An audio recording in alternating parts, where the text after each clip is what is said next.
नमस्कार स्टूडेंट्स। तो आज हम डिस्कस करेंगे class chapter 5 the fundamental unit of life, class 9 biology के। इस चैप्टर में हमने अभी तक एंडोप्लाज्मिक रेटिकुलम और गोल्जी बॉडी को हमने देखा। अब हम देखते हैं लाइसोसोम्स। तो लाइसोसोम्स क्या है? First discovered by C Duve. Suppose करो एक सेल है, सेल के अंदर हम जानते हैं कि ये सेल मेम्ब्रेन है और उसके अंदर ये न्यूक्लियर मेम्ब्रेन है और ये साइटोप्लाज्म है और इस साइटोप्लाज्म में बहुत सारे सेल ऑर्गेनेल्स होते हैं, उन सबको मिला करके प्रोटोप्लाज्म बोलते हैं। तो इसके अंदर लाइसोसोम्स भी जो होता है वो इस तरह से स्केटर्ड रहता है, यहाँ रहता है, कभी यहाँ रहता है, ये इस तरह से इस सेक्शन होता है। तो लाइसोसोम जो टर्म सबसे पहले नोविकोप ने दिया था, but it was discovered by C Duve. C Duve ने सबसे पहले लाइसोसोम को डिस्कवर किया और नोविकोप ने इसको लाइसोसोम नाम दिया। उसके बाद lysosome tiny globular and single membranes organelles होता है। इस तरह से सिंगल मेम्ब्रेन्स ऑर्गेनेल्स हैं जो पूरे ही सेल साइटोप्लाज्म के अंदर स्कैटर्ड फॉर्म में रहता है।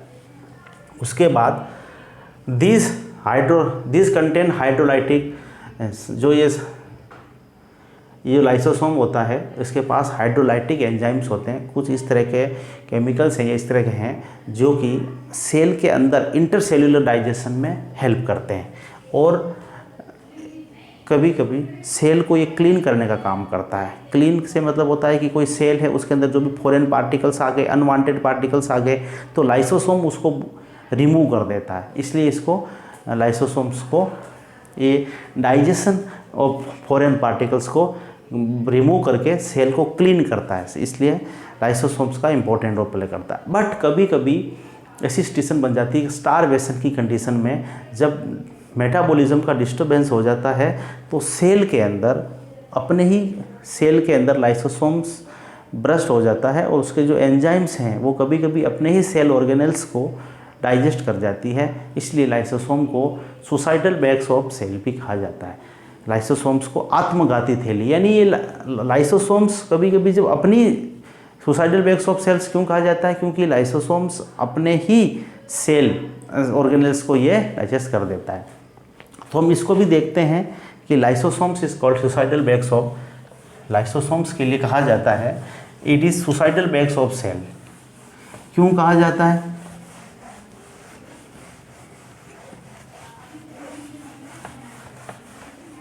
Lysosomes is called sometime due to disturbance of sometimes due to disturbance of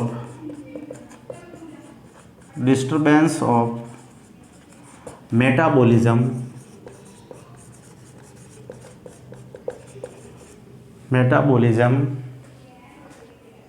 the cell get damaged. The cell get damaged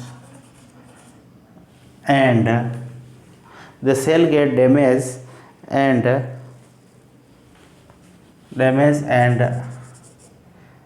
lysosomes enzyme burst and digest one cell organelle of cell. So it is called, lysosomes called, it is called suicidal bags of cell, suicidal bags of cell। इसीलिए lysosomes को suicidal bags of cell भी कहा जाता है। Students, lysosomes को suicidal bags of cell भी कहा जाता है। ये बहुत इम्पोर्टेंट है। इसके बाद हम डिस्कस करते हैं कि माइटोकॉन्ड्रिया जो सबसे इम्पोर्टेंट है। वैसे सारे ही सेल ऑर्गेनेल्स को हम 1 बाय 1 पढ़ रहे हैं। इसको आप नोट्स बनाते हुए लिखें और नोट्स लिखने के बाद आप इसको 2 बार पढ़ें तो आपको अपने आप कंसेप्ट क्लियर हो जाएगा। ओके स्टूडेंट्स, अब है next mitochondria.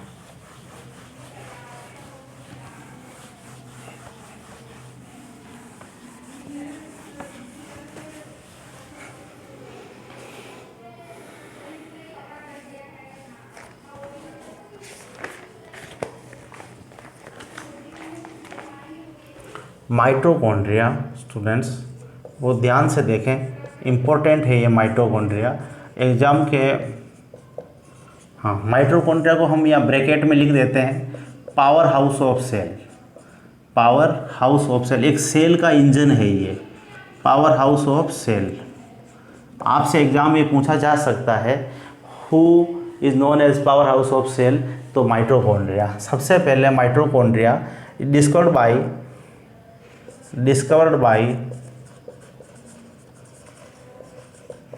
discovered by Kolliker and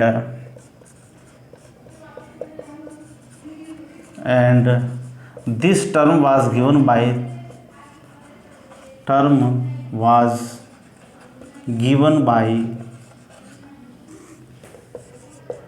C. Benda। Students, unique है ये। हु डिस्कवर्ड माइटोकॉन्ड्रिया, तो mitochondria was discovered by Kolliker and this term was given by C Benda. C Benda नाम के scientist ने सबसे पहले माइटोकॉन्ड्रिया टर्म को propose किया था। तो सी बेंडा ने माइटोकॉन्ड्रिया वर्ड दिया। उसके बाद हम बात करते हैं माइटोकॉन्ड्रिया जो है स्टूडेंट्स कैसा होता है। Mitochondria is double membrane structure, very important, double membrane structure. आप देखें माइटोकॉन्ड्रिया जो होता है डबल मेम्ब्रेन स्ट्रक्चर होता है। और इसका क्या होता है, सपोज ये सेल हैं, ये सेल हैं, ये सेल मेम्ब्रेन हैं, ये सेल मेम्ब्रेन हैं, और इसके अंदर ये साइटोप्लाज्म देख रहे हैं हम। और उसके बाद ये मान लो न्यूक्लियस बना लिया हमने, और ये न्यूक्लियस हैं। तो माइटोकॉन्ड्रिया जो होता है इस तरह का स्ट्रक्चर होता है। ये अगर हम डिटेल में देखें तो ये माइटोकॉन्ड्रिया हैं, ये माइटोकॉन्ड्रिया। तो माइटोकॉन्ड्रिया का अलग से डायग्राम भी हैं बुक में स्टूडेंट्स, उसको भी अपन देख सकते हैं। माइटोकॉन्ड्रिया का अलग से डायग्राम है, तो ये इम्पोर्टेंट है माइटोकॉन्ड्रिया। इस तरह का डायग्राम है, मैं यहाँ बना देता हूँ माइटोकॉन्ड्रिया को स्पेशली। और माइटोकॉन्ड्रिया का डायग्राम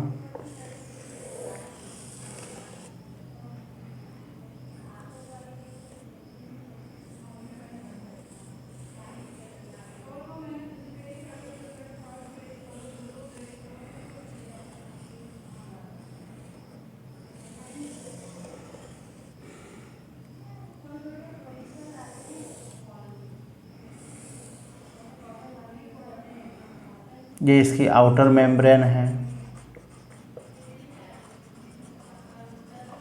ये इनर मेम्ब्रेन है स्टूडेंट्स।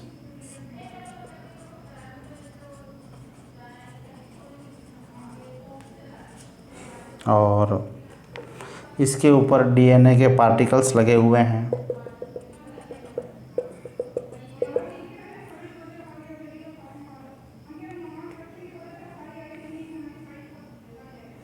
इसके अंदर मैट्रिक्स होता है, और माइटोकॉन्ड्रिया के पास उसका खुद का डीएनए होता है।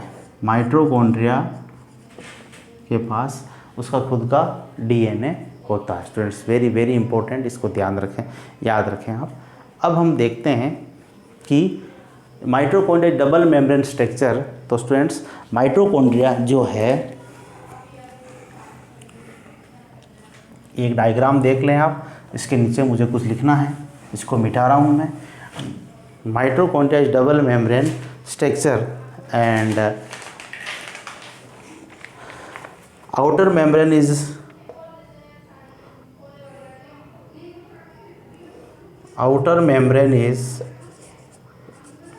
membrane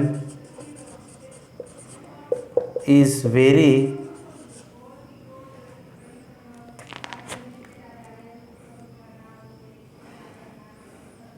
is very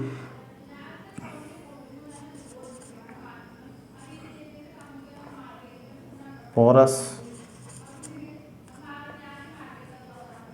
Outer membrane is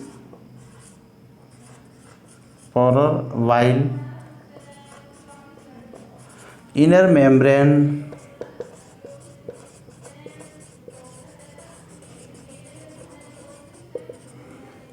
is deeply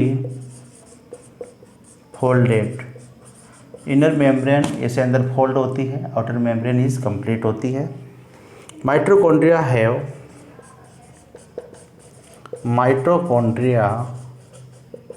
have their own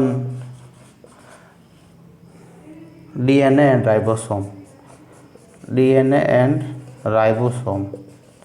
mitochondria के बारे में हमने कहा था कि इस न्यूक्लियस के अंदर होता है डीएनए, बट माइटोकॉन्ड्रिया के पास भी उसका खुद का डीएनए और राइबोसोम होता है. तो ये खुद ही प्रोटीन बना लेता है और सिंथेसिस कर लेता है. अब इसके फंक्शन के बारे में डिस्कस करते हैं. तो माइटोकॉन्ड्रिया के function very very important. Students एक बार फिर से मैं एक्सप्लेन कर देता हूँ. माइटोकॉन्ड्रिया डबल मेम्ब्रेन स्ट्रक्चर होता है.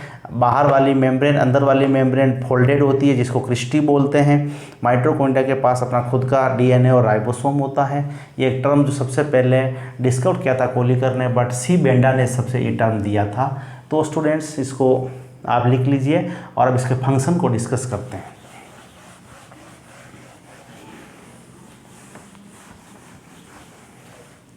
इसके फंक्शन को डिस्कस करते हैं. Functions of mitochondria. फंक्शंस, इसका फर्स्ट जो फंक्शन है, mitochondria is the main site for sale respiration. Mitochondria, इसको मैं एक्सप्लेन करता हूँ. Mitochondria is main site for sale respiration.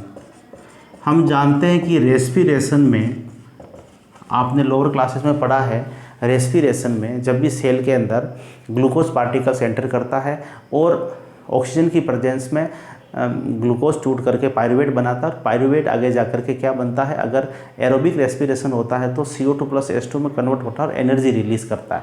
तो जो ग्लूकोज का ब्रेक डाउन होता है, कंप्लीट डाइजेशन जो होता है फूड का, वो माइटोकॉन्ड्रिया में होता है, एरोबिक रेस्पिरेशन. इसलिए माइटोकॉन्ड्रिया में सेल्यूलर रेस्पिरेशन होता है और वो एनर्जी रिलीज करता है. एंड इसलिए ये मेन इम्पोर्टेंट है कि इट प्रोवाइड एनर्जी. हाँ, it provide mitochondria provide energy. Mitochondria के अंदर ही, क्योंकि ग्लूकोज का एरोबिक रेस्पिरेशन हो रहा है, तो इसको provide energy in presence of provide energy in the form of ATP. Energy, students एक चीज़ आप यहाँ देख रहे हैं, ATP क्या है? ATP का मतलब होता है, ATP को याद रखें, A means adenosine, T means try, P means phosphate. Adenosine triphosphate. ये माइटोकॉन्ड्रिया के अंदर जो हमारी एनर्जी है उसकी करेंसी. जैसे हम डॉलर में बात करते हैं, रुपीज़ बात करते हैं, पैसे में बात करते हैं, किलोग्राम बात करते हैं, वैसे ही ये एनर्जी की सेल के अंदर जो एनर्जी होती है वो ATP के फॉर्म में मिलती है. तो mitochondria main site of cellular respiration है और ये ATP के फॉर्म में एनर्जी प्रोवाइड करती है. तो students it is very important and so it is called the power house of cell. So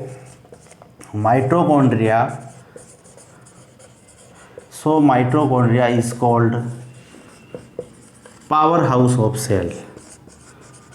Powerhouse of cell. Mitochondria को पावर हाउस ऑफ सेल भी कहा जाता है. उसके बाद नेक्स्ट अब हम डिस्कस करेंगे स्टूडेंट्स प्लास्टिड. प्लास्टिड क्या होता है? प्लास्टिक नहीं स्टूडेंट्स, प्लास्टिड. नेक्स्ट हम देखते हैं.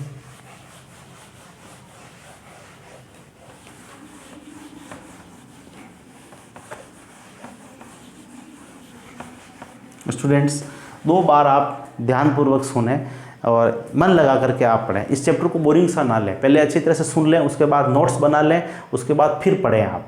तो अपने आप को आपको ये समझ में आ जाएगा। अब हम बात करते हैं प्लास्टिड।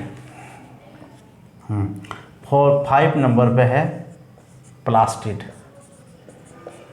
प्लास्टिड स्टूडेंट्स, ये इट इज़, सबसे इम्पोर्टेंट बात बता दूं कि प्लास्टिड जो होते हैं वो केवल इन प्लांट सेल में ही पाए जाते हैं।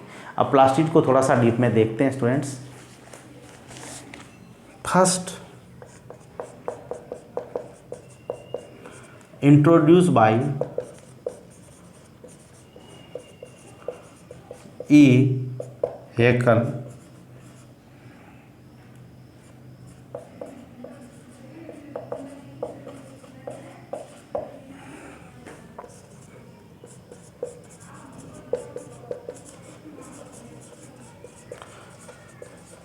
Plastids are present only in plant cell. Plastid केवल प्लांट सेल में ही होते हैं। There are 2 types of plastid. Plastids are 2 types.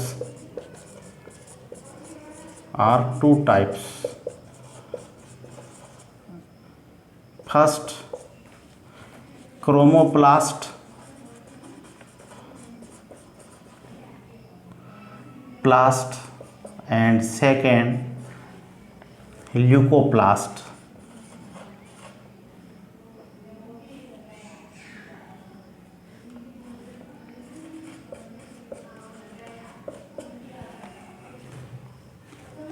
Chromoplast means color.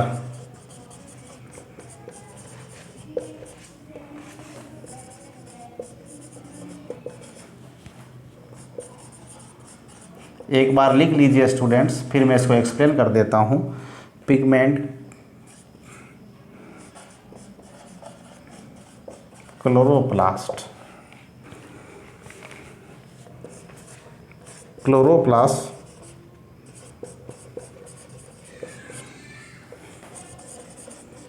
आपने जैसा आप इस तरह से सोचिए कि आप क्लासरूम में ही बैठे हैं स्टूडेंट्स, और आप ध्यान से इसको लिखते हुए आप सुनिए। इससे क्या होगा, एक बार नोट्स भी बन जाएंगे आपके, और आपका कंटेंट भी क्लियर हो जाएगा। उससे जब चाहें तब आप वीडियो लेक्चर को सुन सकते हैं, और जब चाहें तब आप नोट्स को पढ़ सकते हैं। तो एग्ज़ाम में इसी तरह से स्पेसिफिक आप पॉइंट वाइज लिखेंगे तो आंसर अच्छे आएंगे, मार्क्स कहीं नहीं कटेंगे। मार्क्स अच्छे आएंगे और आंसर स्पेसिफिक होना चाहिए। Chloroplast are very important for photosynthesis.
Students लिख लें आप एक बार, क्लोरोप्लास्ट डबल मेम्ब्रेन स्ट्रक्चर। मैं इसको आराम से एक्सप्लेन कर देता हूँ। देखिए स्टूडेंट्स, प्लास्टिड्स क्या है?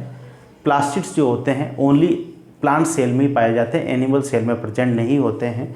प्लास्टिड सबसे पहले इंट्रोड्यूस किया था सी हेकल ने 1866 में। और प्लास्टिड जो होते हैं ओनली प्लांट सेल में पाए जाते हैं। 2 टाइप्स के होते हैं, chromoplast, chromo means colourful plastid, ऐसे प्लास्टिड जिसके अंदर डिफरेंट टाइप के कलर हैं। आप प्लांट में येलो कलर देखते हैं, रेड कलर देखते हैं, जैसे टोमेटो का रेड कलर हो जाता है पकने के बाद, ग्रीन मिर्ची होती है, तो इस तरह से ल्यूकोप्लास्ट। अब क्रोमोप्लास्ट जो होते हैं उसमें अलग अलग टाइप के पिगमेंट होते हैं। जो ग्रीन कलर होता है उसको तो अपन बोलते हैं क्लोरोप्लास्ट, और बाकी जो कलर होते हैं वो अलग अलग अपना फंक्शन करते हैं। क्लोरोप्लास्ट हम जानते हैं कि फोटोसिंथेसिस में इंपॉर्टेंट रोल प्ले करता है, और क्लोरोप्लास्ट फोटोसिंथेसिस के द्वारा फूड प्रिपेयर करता है। और जो क्लोरोप्लास्ट फूड प्रिपेयर करता है, और जो बाकी अदर जो कलर हैं जैसे येलो है, ऑरेंज है, ये सारे डिफरेंट पार्ट हैं प्लांट्स के। उसके बाद हम कहते हैं कि क्लोरोप्लास्ट जो होता है डबल मेम्ब्रेन स्ट्रक्चर होता है। हाँ, वो हमने कहा माइटोकॉन्ड्रिया भी डबल मेम्ब्रेन स्ट्रक्चर है, ऐसे क्लोरोप्लास्ट भी डबल मेम्ब्रेन स्ट्रक्चर है, न्यूक्लियस भी डबल मेम्ब्रेन स्ट्रक्चर है, हमने देखा था। अब हम कह रहे हैं कि प्लास्टिड में अवन डीएनए और राइबोसोम होता है। माइटोकॉन्ड्रिया में जैसे अपना डीएनए और आरएनए होता है, वैसे प्लास्टिड में भी अपना डीएनए और आरएनए होता है। ये है हमने प्लास्टिड के बारे में पढ़ा। ये केवल प्लांट सेल में ही पाए जाते हैं। अब हम देखते हैं प्लास्टिड्स के आगे नेक्स्ट हम देखते हैं फंक्शन क्या है। फंक्शंस क्या है प्लास्टिड्स के, तो हमने पहले बात कर ली कि प्लास्टिड्स जो हैं उसमें क्लोरोप्लास्ट क्या करता है, फोटोसिंथेसिस में हेल्प करता है, और क्लोरोप्लास्ट फोटोसिंथेसिस में हेल्प करता है। और फंक्शन, हम इसके फंक्शन के बारे में बात करते हैं। Functions of plastids. हाँ, तो फंक्शंस के बारे में बात करते हैं। तो फर्स्ट क्या है, प्लास्टिड्स, क्लोरोप्लास्ट क्या करेगा, क्लोरोप्लास्ट हेल्प्स इन फोटोसिंथेसिस, और फोटोसिंथेसिस से ही फूड का फॉर्मेशन होता है। प्लांट अपना फूड प्रिपेयर करते हैं सनलाइट की प्रेजेंस में with help of CO2 and H2 in the presence of sunlight and chlorophyll. तो ये क्लोरोप्लास्ट जो हैं वो फोटोसिंथेसिस में रोल प्ले करते हैं। और ल्यूकोप्लास्ट क्या होता है, ल्यूकोप्लास्ट जो होता है store the food, leucoplast store the food, store food material,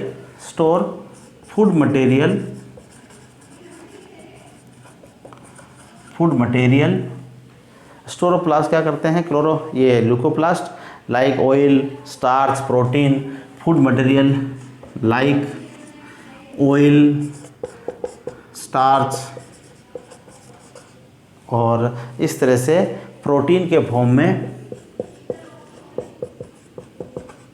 तो स्टूडेंट्स, हमने देखा, आज हमने साइटोप्लाज्म को डिस्कस किया, और उसके बाद साइटोप्लाज्म में सबसे पहले हमने एंडोप्लाज्मिक रेटिकुलम को पढ़ा। एंडोप्लाज्मिक रेटिकुलम 1 बाय 1 हम सीक्वेंस में पढ़ रहे हैं। एंडोप्लाज्मिक रेटिकुलम के बाद गोल्जी एपरेटस को पढ़ा, उसके बाद गोल्जी एपरेटस के बाद हमने लाइसोसोम्स को देखा, लाइसोसोम्स के बाद माइटोकॉन्ड्रिया, और माइटोकॉन्ड्रिया के बाद हमने प्लास्टिड्स को पढ़ा।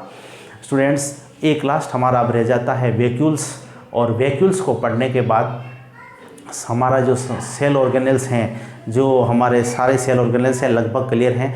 कुछ अलग अलग बुक्स में वो ज़्यादा भी दिए हुए हैं, जैसे किसी में, हाँ, राइबोसोम के बारे में मैंने अलग से इसलिए नहीं पढ़ाया कि राइबोसोम हमने कहा कि ribosome help in the protein synthesis, ribosome protein synthesis में हेल्प करता है, और ये एंडोप्लाज्मिक रेटिकुलम के साथ ही अटैच रहता है, तो हमने उसमें वहाँ डिस्कस कर लिया, इसलिए अलग से इसको हमने नहीं किया, तो आप इसको देख लें। अब वैक्यूल्स के बारे में मैं स्टूडेंट्स पढ़ते हैं, वैक्यूल्स क्या होता है।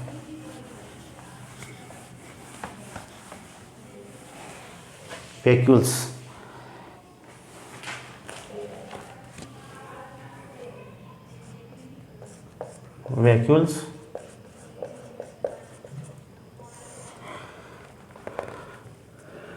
वैक्यूल्स are storage for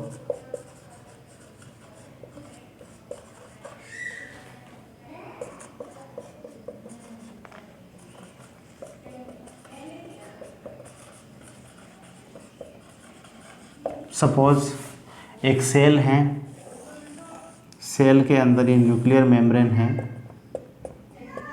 तो इस तरह से वैक्यूल्स होता है जिसके अंदर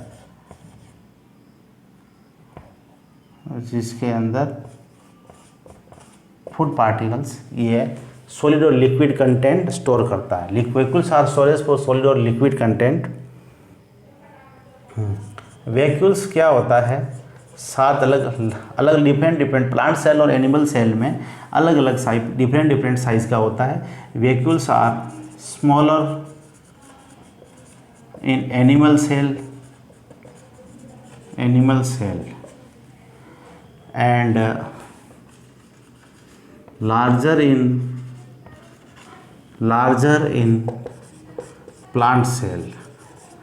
प्लांट सेल में ये बड़ा होता है, और वैक्यूल्स जो प्लांट सेल में बड़ा होता है और एनिमल सेल में छोटा होता है, स्मॉल साइज का होता है। Vacuoles are full of cell shape. अब स्टूडेंट्स इस कंटेंट को आप अच्छी तरह से देखें, ये सेल का शेप क्या है। तो सेल के अंदर सपोज सेल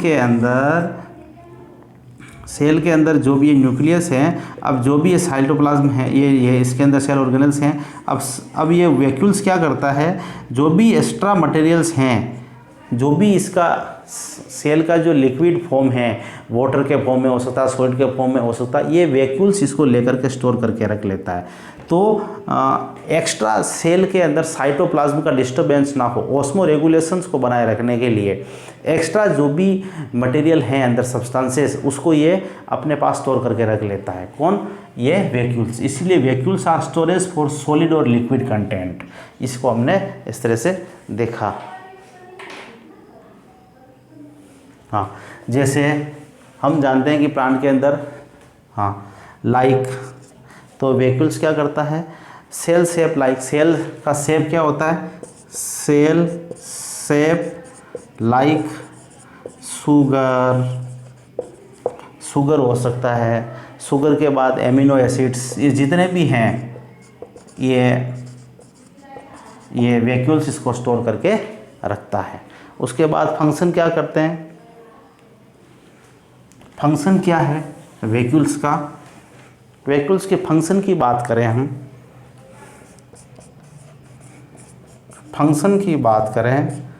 तो वैक्यूल स्टोरेज वैक्यूल्स जो एक्स्ट्रा जो भी हैं, ये एक एनिमल सेल या प्लांट सेल की बात करें तो उसके अंदर एक्स्ट्रा जो भी फूड पार्टिकल्स होगा वो उसको लिक्विड या सॉलिड पार्टिकल्स के रूप में स्टोर करके रख लेता है। कौन? वैक्यूल्स। इसलिए इसको हम कह सकते हैं कि वैक्यूल स्टोर एक्स्ट्रा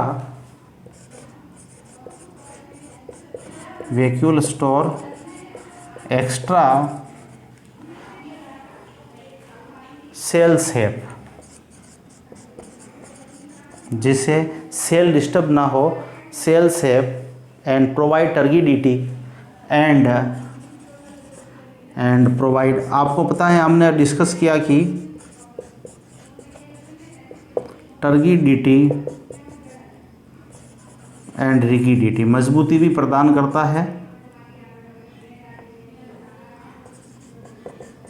रिगिडिटी।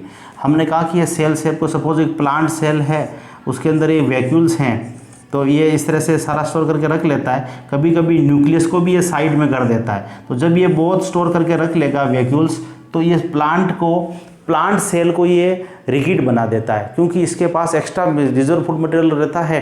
तो इसके ऊपर कोई अटैक हो तो उस सेल को डैमेज होने से ये बचाता है। इसलिए vacuole store extra cell shape and provide turgidity and rigidity. ये सेल को मजबूती, तन्मयता इस तरह से ये प्रोवाइड करता है and cell become the strong.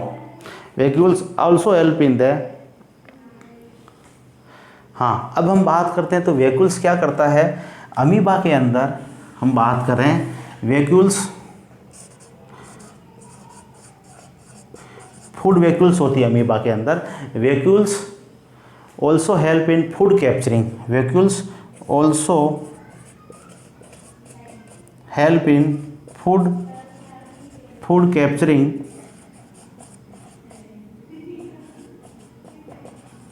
In amoeba. Amoeba के अंदर सपोज ये अमीबा है, ये उसका न्यूक्लियस है। ये वैक्यूल्स जो हैं ये क्या करता है, फूड पार्टिकल्स को अंदर ले लेता है और वापस इस तरह से हेल्प करता है। तो vacuoles help in the,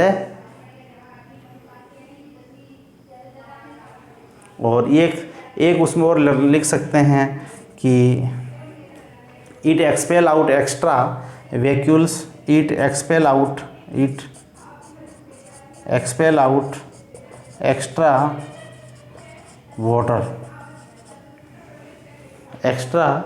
water and waste, extra water and waste. तो स्टूडेंट इस तरह से हमने देखा वैक्यूल्स का इम्पोर्टेंट रोल है। प्लांट सेल में वैक्यूल्स की साइज़ लार्ज होती है, एनिमल सेल्स में वैक्यूल की साइज़ स्मॉल होती है। और वैक्यूल्स एक्स्ट्रा सेल शेप का मतलब एक तरह का रस इस तरह से लिक्विड के फॉर्म में उसमें भरा हुआ रहता है, जिससे एक सेल को स्ट्रक्चर भी मजबूत हो जाता है। प्लांट सेल में रिगिडिटी और टर्गिडिटी प्रोवाइड करता है, और अमीबा के अंदर तो फूड कैप्चरिंग में भी हेल्प करता है ये हमने देखा। उसके बाद स्टूडेंट्स एक इम्पोर्टेंट चीज़ और आ जाती है, और वो है आपका सेल डिवीज़न। हमने